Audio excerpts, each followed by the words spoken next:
Hello again, and many thanks to everyone who will watch this video. Right now on the stream on YouTube, there is only one person and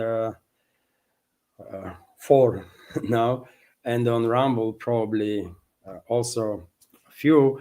It's a evening time by Moscow, and usually big channels are launching their live streams, and it is difficult to compete with them. But nevertheless, dear friends, I have just one topic for this extra, which I want to discuss with you because I know everybody gonna talk about it, and their topic is that, in my personal opinion, globalists, that is, first of all, European ruling elites, ruling class, launched basically war on America first, and Team Trump, one might argue also. And of course, I'm talking about articles, number of articles that was published in the Bloomberg for the beginning with assault on Witkoff, special aid of US president. And obviously this assault is on US administration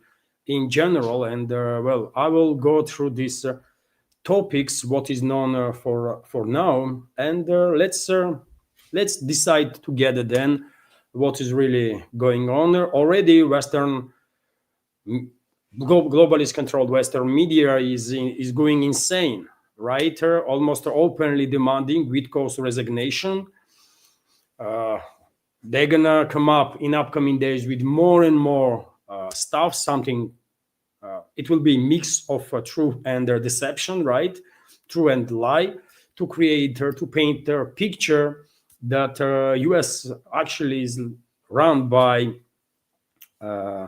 either Russian assets or traitors or whatever. Russian Foreign Intelligence Service was warning about it, and I did share information on their warnings in my previous updates. But clearly, we are observing war being launched by globalists on America first, right?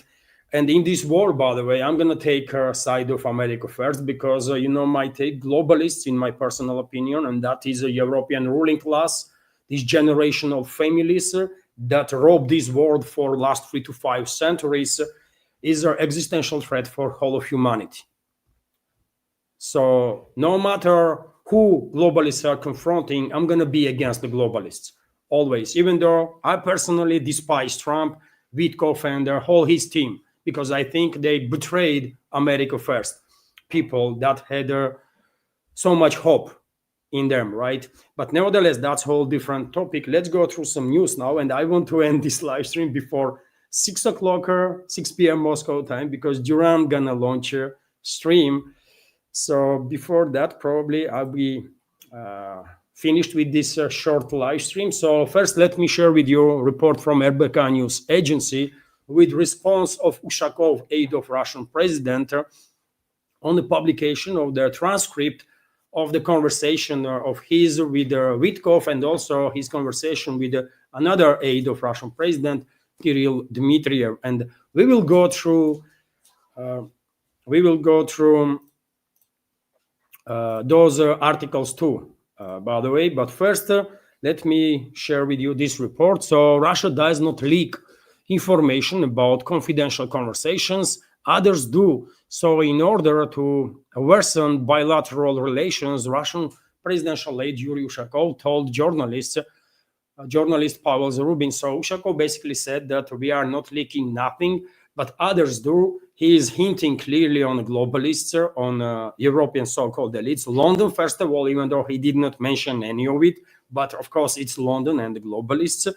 It's just clear.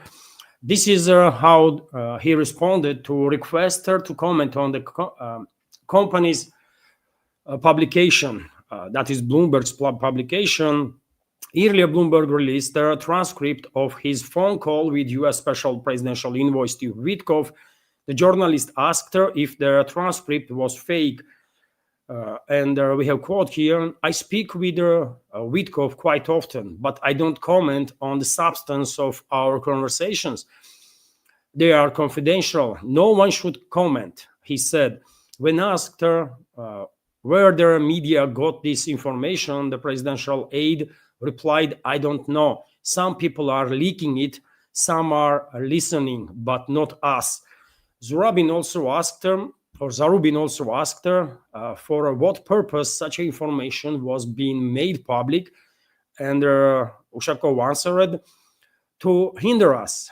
It's unlikely they are doing this to improve relations. They are being built now, and they are being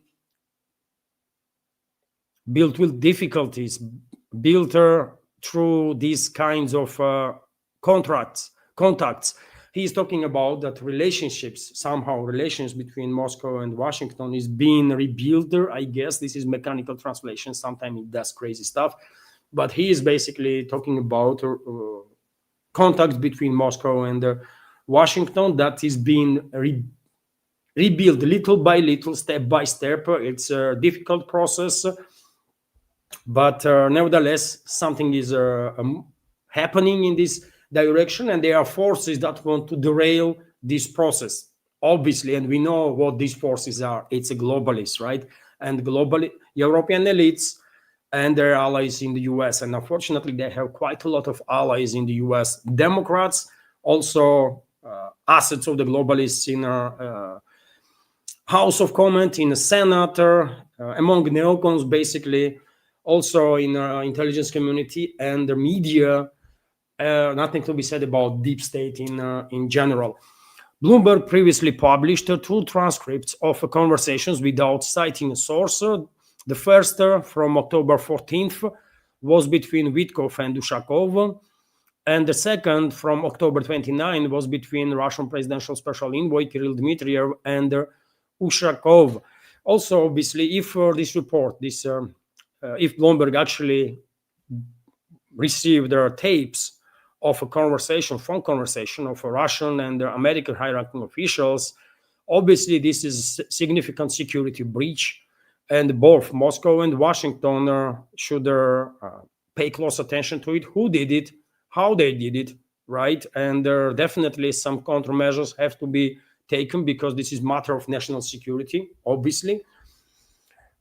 Nevertheless, article continues. Conversation between Ushakov and Witkoff, according to the reporter in Bloomberg, lasted just over 5 minutes. During it, Trump's envoy advised Vladimir Putin's aide on how the Russian president should discuss the peace plan with the Republican counterpart of his, or with Trump. Specifically, their decision focused on arranging a phone call between the Russian and US presidents before Ukrainian leader Vladimir Zelensky's visit to the White House. Dmitriev called the publications fake Kirill Dmitriev, aide of Russian president, called this publication in Bloomberg fake. Trump, while speaking to reporters, did not deny the transcripts account and stated that it was business as usual because Witkoff, needs to sell this to Ukraine. He needs to sell Ukraine to Russia. He needs to sell basically peace agreement to both sides, kind of, right? That's what negotiations do, according to Trump. And he has a clearly point. I read, by the way, articles on Bloomberg, and I can show you those articles now. So this is one about Witkoff advising Russia on how to pitch Ukraine plan to Trump. I can give you some details, although we can then, and then I will go through that transcript itself. So US presidential envoy Steve Witkoff, and this is on the Bloomberg, by the way, fresh from their triumph of the Gaza peace deal, held a phone call last month with a senior Kremlin official to suggest they work together on a similar plan for Ukraine, and that Vladimir Putin should raise it with Donald Trump. Okay, I mean, good. Diplomats are doing what diplomats do. They are talking to each other, sharing some opinions, some ideas, nothing wrong. Let's continue. In an October 14th phone call that lasted a little over 5 minutes, Witkoff advised Yuri Ushakov Putin's top foreign policy aide on how the Russian leaders should brought the issue with Trump. His guidance included a suggestion to setting up a Trump-Putin call before Vladimir Zelensky's White House visit later that week and using the Gaza agreement as a way in. Okay, I mean, what is wrong with that? I mean, maybe I don't understand something, but explain to me, dear friends, what is wrong with anything that Bloomberg just reported there? Witkoff, who is advisor to the Trump and knows where Trump stands are, advising aide of Russian president, how two leaders can approach certain topics, right? Okay, that's how things are done usually, right? I guess that's how preparations for phone calls between the leaders of the countries or face-to-face meetings being done. That's a work, right? We put a 20-pointer, and this is quarter, we put 20-point Trump plan together. That was a 20-point for peace, and I'm thinking maybe we do the same thing with you. Witkoff told Ushakov, according to recording of the conversation revived and transcribed by Bloomberg. Okay, I mean, yet again, nothing wrong with this sentence here. Earlier, Trump's 20-point peace plan was adopted, and we did not really see peace in Palestine, did not really see true peace in the Gaza Strip, and I personally never expected. I was skeptical from the beginning, but we definitely see significant decrease in the violence. We cannot deny that too. It's just factual, right? Although, unfortunately, Israel continues bombing campaigns, right? But nowadays, Israel bombs southern Lebanon significantly more than Gaza Strip. But nevertheless, there is certain decline in violence when it comes to Gaza. Then article continues. Asked about Witkoff's approach, Trump said he had not revived the call, but that he heard it was a standard negotiation. And that's exactly what it was. He's got to sell this to Ukraine. He's got to sell Ukraine to Russia. That's what deal maker does. Trump told reporters on Tuesday, you got to say, look, they want this. You got to convince them of this. I would imagine he's saying the same thing here to Ukraine because each party has to give and take. Kremlin's spokesman, Dmitri Peskov, did not immediately respond to their comment. The conversation for the first time offers direct, and this is Bloomberg is commenting, that conversation for the first time offers direct insight into Witkoff's recent tactics for negotiating with Russia and what appears to be genesis of the 28-point peace proposal that emerged earlier this month, with the US has pushed Ukraine to accept as the basis of the deal. And yet again, yes, 20-pointer Trump's plan for Gaza Strip was used as a basis to come up with the 28-pointer plan for this proxy war that West is waging against Russia. And what? And what? Why globalists and globalist-controlled media and so-called public figures are hysterical about it? I mean, what's going on, right? Putin said this month he believed the US plan could be used as the basis for a peace settlement. Okay, and that's exactly what this paper is. This can be used as a basis to start the talk, right? To start the negotiations. This is not a final project that Moscow or Kiev or Brussels or London or Washington had agreed on, right? It's just basis for the talks to begin. Yet again, nothing wrong with that. He told senior officials at the meeting of the Russian Security Council that their 28-point plan had not been discussed in detail yet with the US, but that Moscow had received a copy of it. And the foreign minister of Russian Federation actually confirmed that, yes, copy was released. And, I would not go into all of this article, by the way, but you clearly can see Bloomberg himself, Bloomberg itself, and other globalist-controlled so-called media outlets in the West are trying to twist the story, right? Somehow they get their hands through British Secret Services, I guess, on the tapes of the phone conversation between Witkoff and Ushakov, between Ushakov and Dmitri, and they are trying now to twist this conversation in a way to pretend that well, something wrong was happening here, while nothing wrong is happening, right? And to prove this, let's go through Transcript itself. Bloomberg published it earlier, and so earlier yesterday, by the way. So let's go through this transcript. Witkoff discusses Ukraine plan with the key Putin aide. Okay, transcript. And well, sides began with the greetings. Steve Witkoff said, "Hi, Yuri." Ushakov responded, "Yeah, Steve, hi, how are you?" And then greeting goes for a little while. Then Yuri Ushakov is commenting according to this script from Bloomberg. "You made a great job, just a great job. Thank you so much. Thank you. Thank you." Steve Witkoff is responding, "Thank you, Yuri, and thanks for your support. I know your country supported it, and I thank you."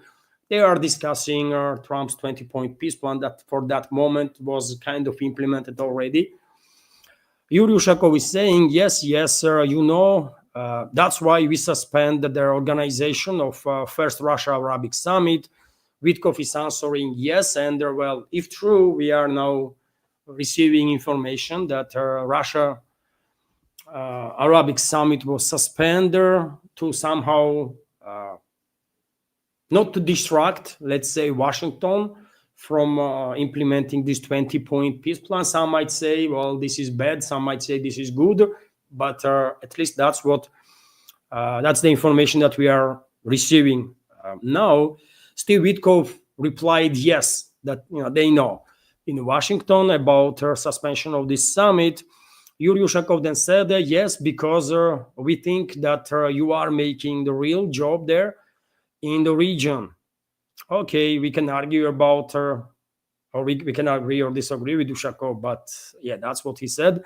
Steve Witkoff is also commented, well, listen, I'm going to tell you something. I think if we can get the Russia-Ukraine thing solved, everybody be jumping for joy. Ushakov is answering, yes, you need to solve only one problem. What? Witkoff is asking, Russia-Ukraine war, Ushakov is saying. Then Witkoff, I know, how do we get that solved? Ushakov is answering, my friend, I just want you advice. Do you think that it will be useful if our bosses will talk on the phone? Witkoff is answering, yes, I do. Then Ushakov, you do. And when you think it could be possible? Witkoff is saying, I think as soon as you suggest, my guy is ready to do it. Okay, Ushakov said. Then Steve Witkoff, Yuri, here is what I would do, my recommendation. Yes, please, Ushakov is answering to Witkoff. And then Witkoff goes on, I would make the call and just reiterate that you congratulate the president on this achievement. Talk is about 20-point Gaza 20-point peace plan, that you supported it. That you respect that he is a man of peace, and you are already glad to have seen it happen. So I would say that I think from that it's going to be a really good call, because let me tell you what I told the president. I told the president that the Russian Federation, has always wanted a peace deal. That's my belief. I told the president, I believe that. And I believe the question is, the issue is that we have two nations that are having a hard time coming to a compromise. And when we do, we are going to have a peace deal. And we can argue a lot, by the way. How true is that? It's not two nations that are in a conflict. It's a globalist, it's a Western elites that basically launched a war on Russia, open war in 2014, basically, while orchestrating coup d'etat, and the US played a key role in that, right? Leading role in that coup d'etat and in this war against Russia. So to to transform all this very complex situation into two-state conflict.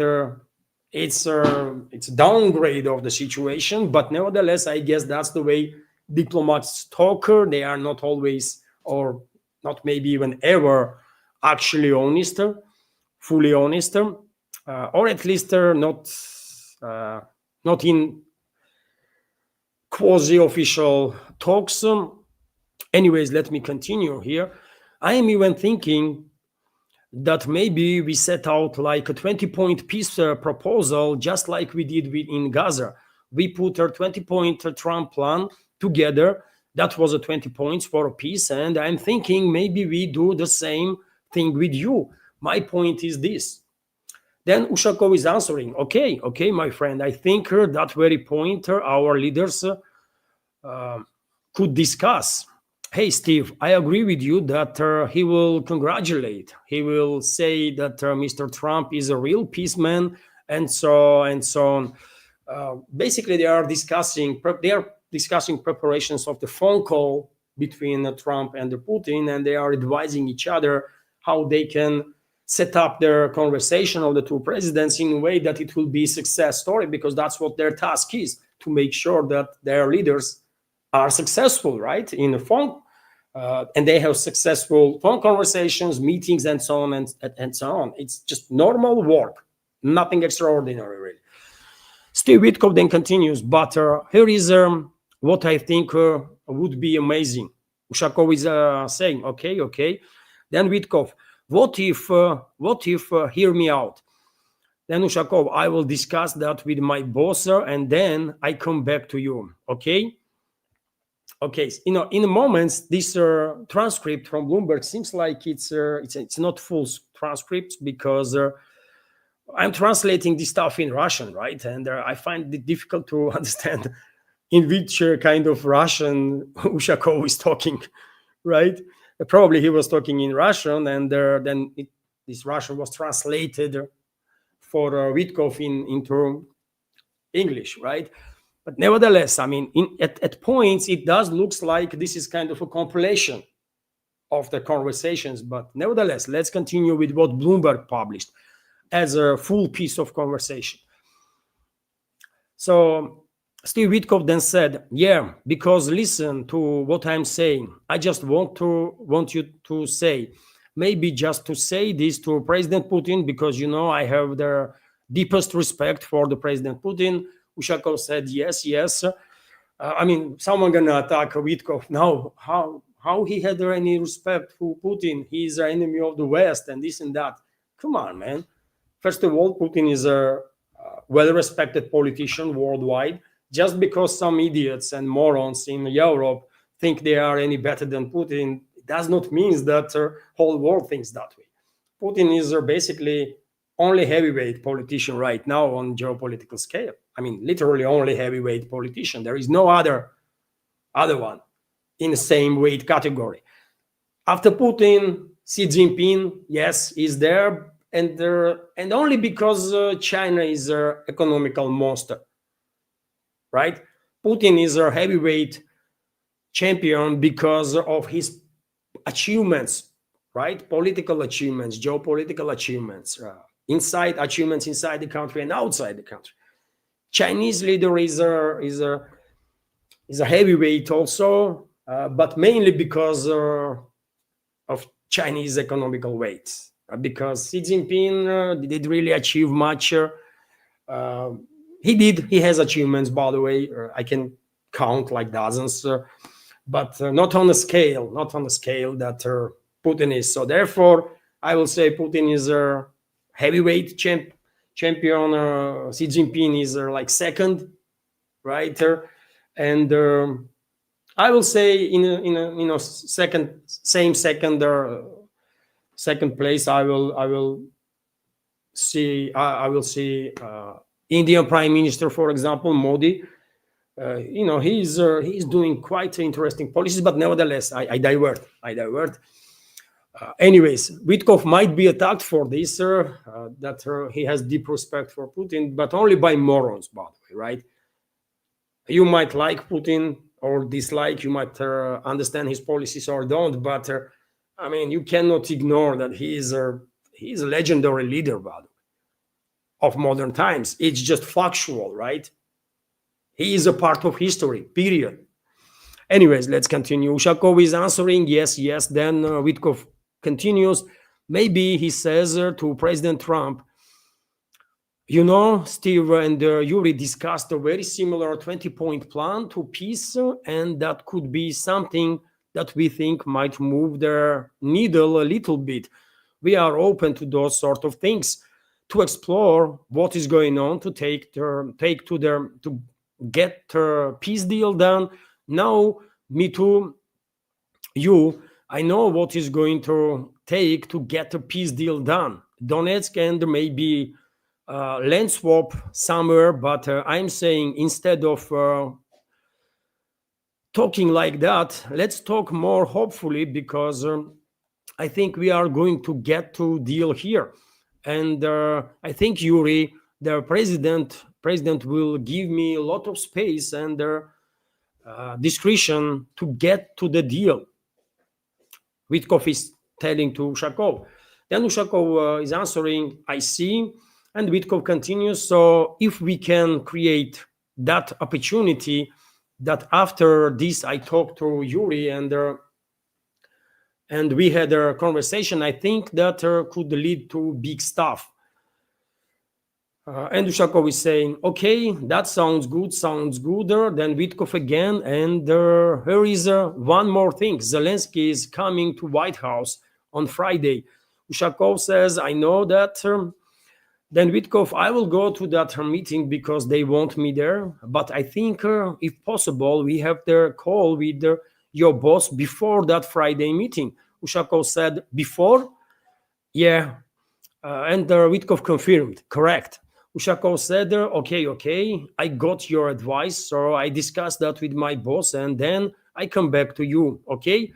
Steve Witkoff says, okay, Yuri, I'll speak to you soon. And then greetings again, and they say bye to each other. So that's a whole conversation, by the way, as Bloomberg reported about it, right? This is a transcript. That's all it is, right? Even though at some moments I got the impression that this is either compilation of some conversations or maybe completely fake stuff. Who knows, man? Can you trust Bloomberg? I don't know. But even if we take this report for face value and say that this is our actual transcript of the conversation that took place between Witkoff and Ushakov, I mean, you tell me, dear friends, did you see anything wrong there? I mean, honestly, did you see anything wrong there?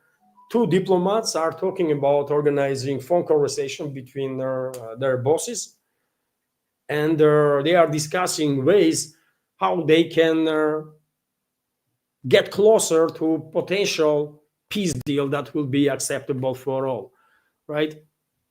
Did you see anything really? Why Witkoff is being attacked by globalists? Why? And the globalists control media or the public figures. Why there is this much hysteria in the West as if something extraordinary had happened? I don't get it. Do you? And there is another transcript, by the way, I want to go through in this live stream, which is between advisors of Russian President Kirill Dmitriev and Ushakov. That was published by Bloomberg also. And so Ushakov is saying, hello, there is a greeting in the beginning. Then Ushakov says, yes, Kirill Alexandrovich, well, I'll send everything there. We'll talk tomorrow. Dmitriev is answering, well, great. Yes, sir. I flew to Saudi Arabia, but it seems to me it's very important because it's a really good way forward. And well, Dmitriev is saying there that he flew to Saudi Arabia, and maybe British intelligence services, with the assistance of Saudi Arabia, by the way, intercepted this conversation. And if so, I mean, I guess U.S. intelligence is going to look at this, right? Russian intelligence also. And if Saudi Arabia assisted British intelligence to intercept the phone conversation, well, that too bad, man. That is too bad. Riyadh might have problems, not just in regards to relationships with Russia, but also in regards to relationships with US, because Saudi Arabia is messing around their major topic here, right? And this is not the topic that Riyadh can say single word even, right? So I don't know what happened, how this conversation was intercepted, but because Dmitry is saying that he flew to Saudi Arabia, well, possible that Saudi Arabia intelligence helped British intelligence to do surveillance on Dmitry, and whoever was with Dmitry went to intercept their conversations. And well, this is a big breach of the security, of course, and their work will be done, I'm quite sure, on the Russian part to make sure that this kind of stuff not happened again. But that's when it comes to Dmitri and Ushakov conversation. When it comes to Witkoff Ushakov conversation, well, yet again, that conversation was probably again intercepted by Brits, and well, might be that Brits managed to intercept this conversation or to get their hands on this conversation through CIA, because yet again, CIA is infiltrated big time by globalists, right? CIA and FBI served the globalists openly during the Biden's administration, and the Russiagate story was a confirmation of that, right? So therefore, maybe Trump's administration have to look at this matter and take some serious actions to clean up US state institutions, including intelligence agencies, from assets of the globalists, right? Because that's a national security matter for the US, supposed to be anyways, right?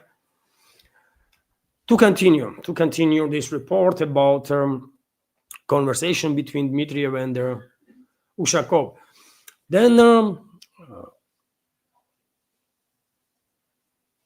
Then Ushakov said, well, we need the maximum, don't you think? What? Is sound okay? Okay. Then Ushakov said, well, we need the maximum, don't you think? What do you think? Otherwise, what's the point of passing anything on? Dmitriev said, no, look, I think we'll just make this paper from our position, and I'll informally pass it along, making it clear that it's all informal, and let them do like their own. But I don't think they'll take exactly our version, but at least it will be as close to it as possible.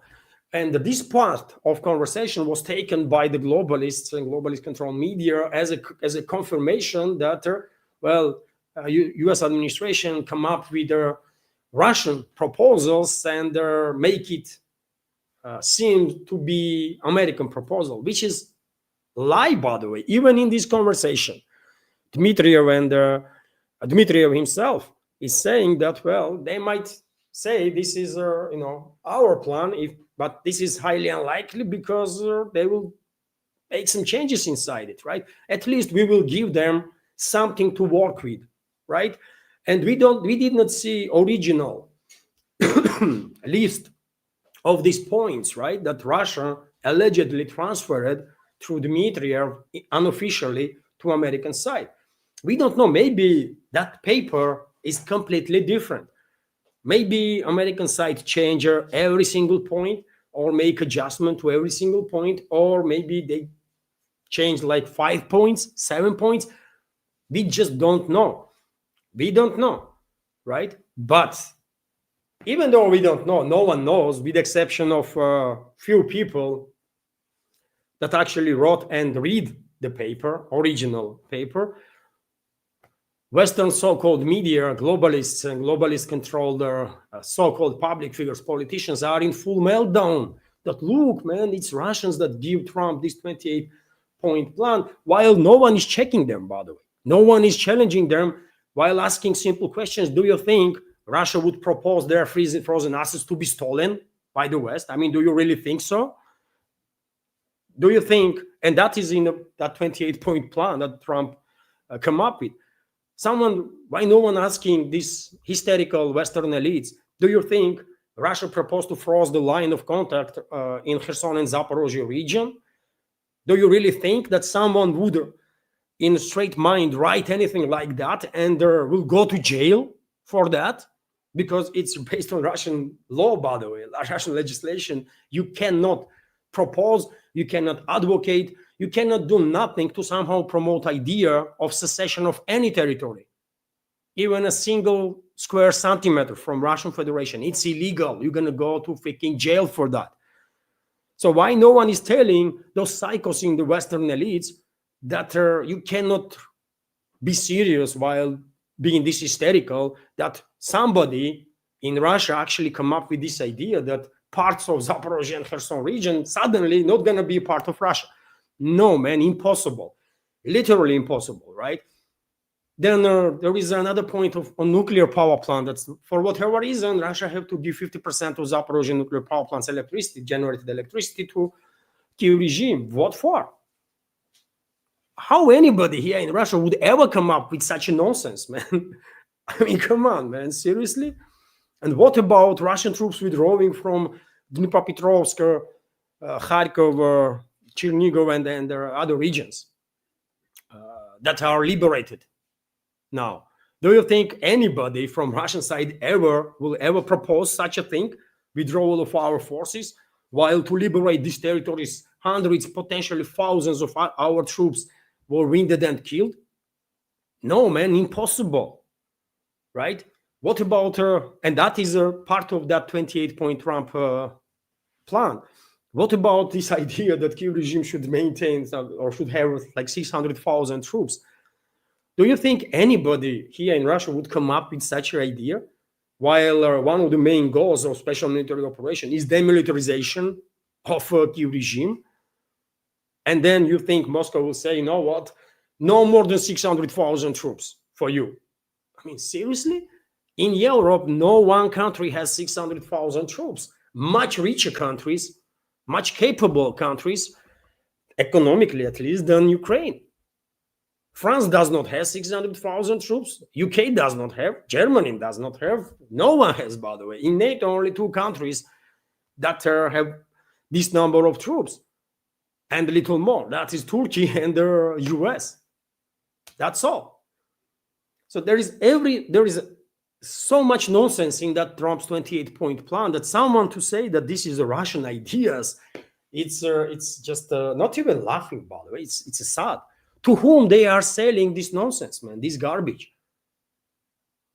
I'm afraid even to imagine the level of intellectual level of public that actually buys this nonsense from the globalists. Are they really that stupid? Honestly, man, are they that stupid that are unable to do even little bit of critical thinking? I don't know. But that's the part of the alleged conversation between Dmitri and Ushakov that was used and still is used by Western elites and their so-called media to push this nonsensical narrative that this is Russia's wish list or something like that.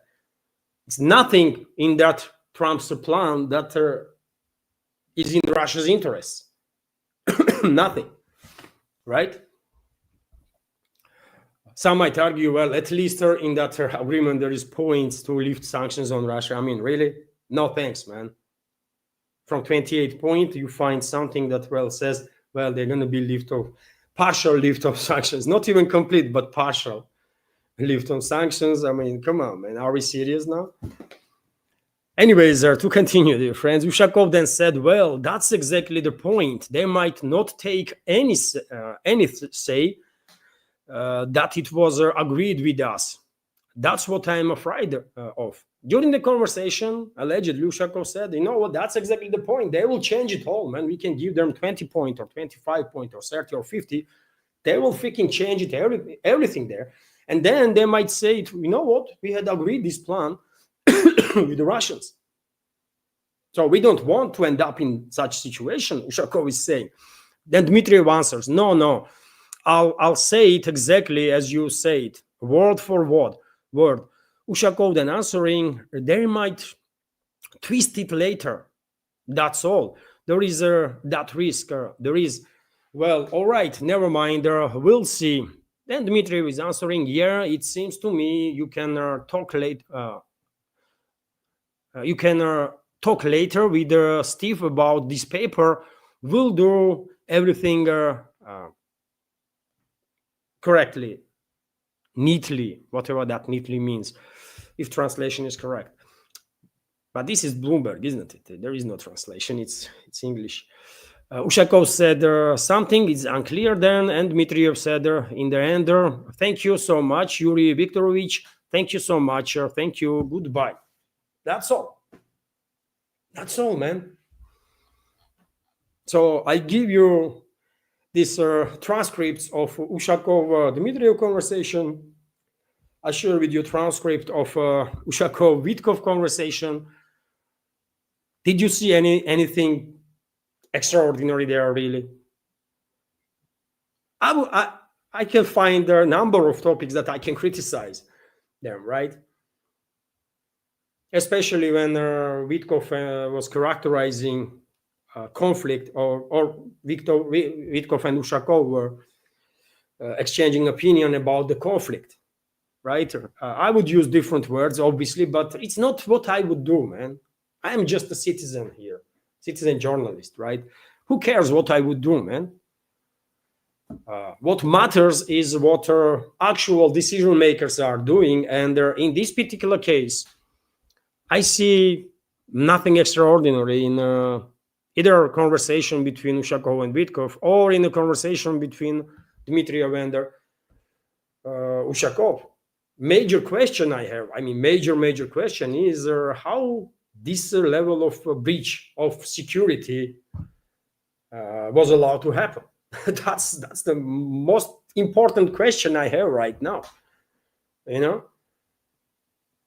But anyways, you see what kind of hysteria is happening in the West after these publications in the Bloomberg yesterday and today. And I will argue that this hysteria in the Western media, these hysterical statements of Western public figures, politicians, and so on that are working for globalists is a clear indicator, pure indicator, that globalists have launched a war not just on Trump and his team, but they launch a war on America First people, America First force. They want to neutralize them, right? To make sure that they will keep U.S. under their control, U.S. political class, U.S. elites. That's my take on that, dear friends. A little bit longer video. It's 44 minutes. A little bit longer than I was expecting or hoping for. But nevertheless, I know everyone going to talk about these topics, isn't it? And I decided that, you know what, even though there is plenty of other news that I have bookmarked for tomorrow's first live stream, but these are the topics that probably deserve separate live stream, separate video, so that if some members of our community sometime in the future will want to check my channel, what I have said about it, or what I report about it, they will have opportunity to find this video based on I don't know, headline or something, right? So it's going to be separate video there. This is it for now, dear friends. I'll continue preparing live stream, first news update for tomorrow. Unfortunately, I was unable to go out and do extra for Patreon and Boosty. Maybe I will. It's only like 6:20 yet in the evening, Moscow time. Let's see. But anyways, many thanks to you, dear friends. Many thanks to our YouTube and Rumble community, to our Patreon and Boosty community, of course. Have a wonderful day. And take care. Subscribe to my Patreon, dear friends, if you can. Bye for now.